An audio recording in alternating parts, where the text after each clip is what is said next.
Part 2. A network of highways, bridges, and ferries link the archipelago from north to south. Feeder roads link farmlands to marketplaces.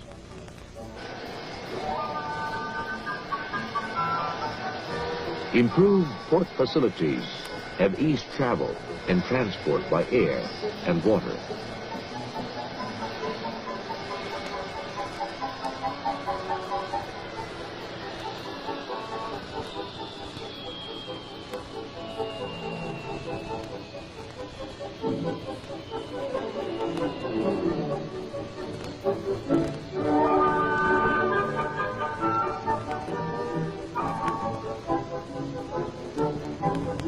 Water control systems serve the flow of progress. Dams provide hydroelectric power and make fields more productive through irrigation. No single act of the Marcos presidency has had more far-reaching impact and popular acclaim than its decision on September 26, 1972, to declare the entire country a land reform area. In that decision, he terminated the enslavement of the poor tenant farmer to a bondage of centuries by granting him ownership of the land he tilled. Ownership has not only meant a new dignity, but has also made the small farmer a productive and useful member of society. In line with agrarian reform, the president has propelled the country toward a revolution in agriculture. Self-sufficiency in rice is one shining symbol of the massive increments in agriculture and livestock production.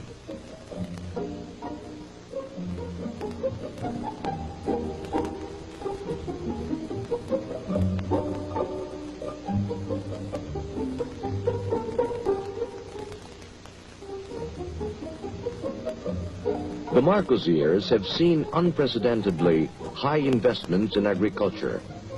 Irrigation schemes, adequate warehousing, price support programs, and the infusion of modern technology in the land. The continuing improvement of agriculture remains a critical goal in the nation's 10-year development program.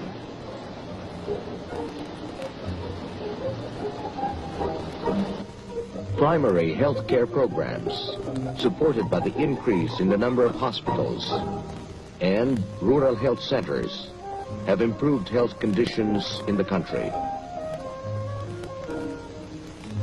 Nutrition programs which integrate various approaches of food assistance and nutrition education have battled to overcome malnutrition among children.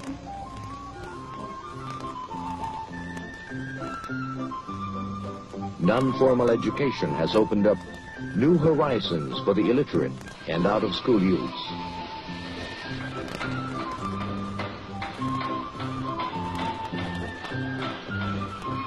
To assure the steady stream of productive opportunities, the National Employment Strategy has mobilized resources to create new job opportunities through skills training and the development of labor-intensive enterprises.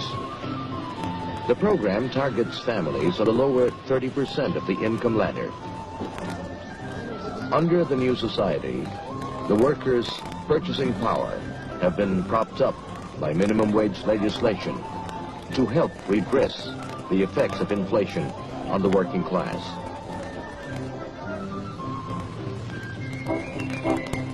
A new labor code was promulgated, which joined together management and labor with government in a tripartite conference for the settlement of issues, thus assuring industrial harmony to allow economic growth.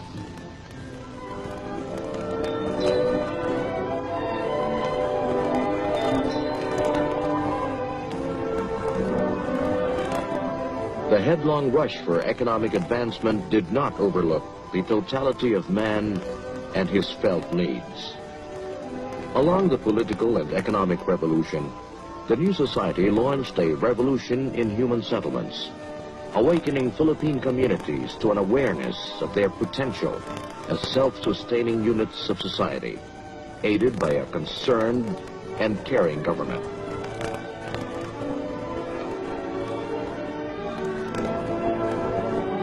In a developing country, the strategy to fulfill basic human needs approaches a life and death issue. The government has boldly dramatized commitment to its citizenry with the creation of the Ministry of Human Settlements in 1976 and the Metro Manila Commission under the leadership of Mrs. Imelda Romualdez Marcos.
The new society has neither failed in the recognition of man's spiritual and emotional needs, in the creation of an environment to enhance the full expression of national arts and culture. To enhance the Filipinos' understanding of the national soul, museums showcase the works of painters and sculptors and preserve for posterity the heritage of centuries.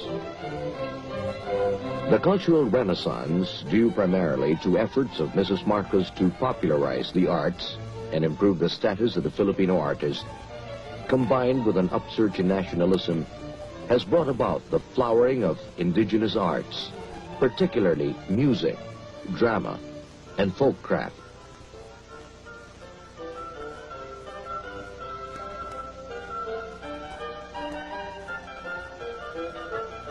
The Cultural Center of the Philippines has served as a home to Filipino performing artists and has hosted world talents in music, dance, and theaters.